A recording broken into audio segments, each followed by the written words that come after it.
sur le garage, dans cette belle région, un jour j'ai eu l'occasion de méditer et j'ai vu un être de lumière au-dessus de la montagne. Mais il était très très grand et majestueux. Et de lui, à côté de lui, est apparu un vaisseau. Et ce vaisseau, il était blanc, lumineux également, et il est venu vers moi. Et on a eu une communion, mais j'ai pas eu connaissance d'une porte qui va vers l'intérieur de la terre, mais il est fort possible qu'il y en ait une. Mais je sais qu'il se passe beaucoup de choses dans cette région, et c'est un lieu très particulier où on aura beaucoup de choses à découvrir par la suite.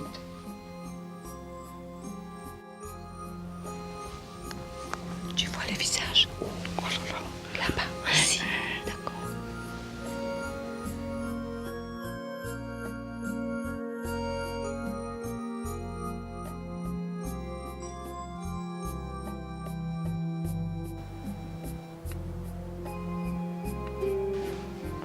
Très très bon.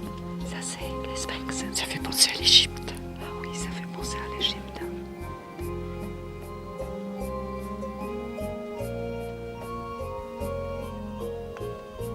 Et ça c'est l'aigle.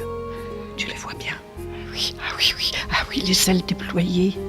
Oh, il est magnifique. Ah oui, j'avais jamais remarqué tous ces détails, c'est magnifique.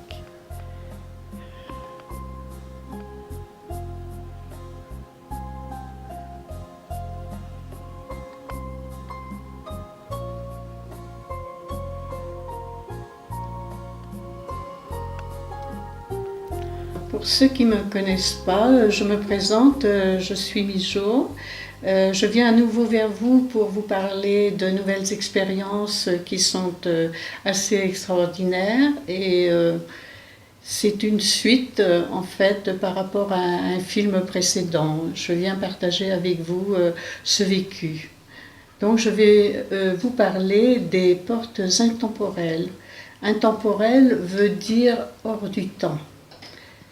Par ces portes, j'ai été amenée à différents lieux à l'intérieur de la Terre. Mais ces portes peuvent mener également vers l'espace ou vers les cités intraterrestres. Quand j'ai commencé cela, c'était vers 1982, donc il y a bien longtemps. À ce moment-là, je commençais mes voyages par l'esprit à la vitesse de la pensée, c'est-à-dire que j'étais guidée. On me guidait plutôt, parce que je ne gérais pas ces choses moi-même, quelque part. Et je me suis retrouvée la première fois instantanément à Chartres. J'étais dans la ville de Chartres. J'ai reconnu l'église à cause de ces deux clochers qui sont très particuliers. Je ne savais pas pourquoi on m'avait guidée dans ce lieu, dans cette ville. Et là, je me suis retrouvée devant deux portes, disons, une porte à double vanteau, toute vieille, vermoulue et tout. Et je ne savais pas pourquoi j'étais là. Et j'ai entendu une voix qui m'a dit, derrière ces portes se trouve la civilisation la civilisation qui mène à la Gartha. Bien. Et on me disait ensuite, paix sur la terre aux hommes de bonne volonté. Et ensuite, quelques jours après, je me suis encore retrouvée dans ces lieux. Et là, on me disait également, on me parlait de la Gartha, et que c'était lié à la tradition des anciennes civilisations, qui était un passage d'un monde à l'autre, du passé avec le présent.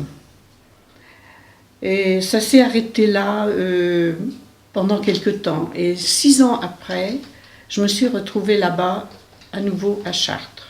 Pourquoi Chartres? Chartres, c'est une ville quand même qui est assez particulière, puisque dans la cathédrale, elle est située sur un site païen, sur un tertre. Et dans le temps, il y avait les Gaulois qui allaient en pèlerinage, les Celtes également. C'est un lieu assez mystique. Et donc, je me suis retrouvée là. Pourquoi? Il y a sans doute une raison par rapport à tout ce côté mystique de cette ville. Et là, les portes se sont ouvertes. Ces deux portes vermoulues se sont ouvertes. Et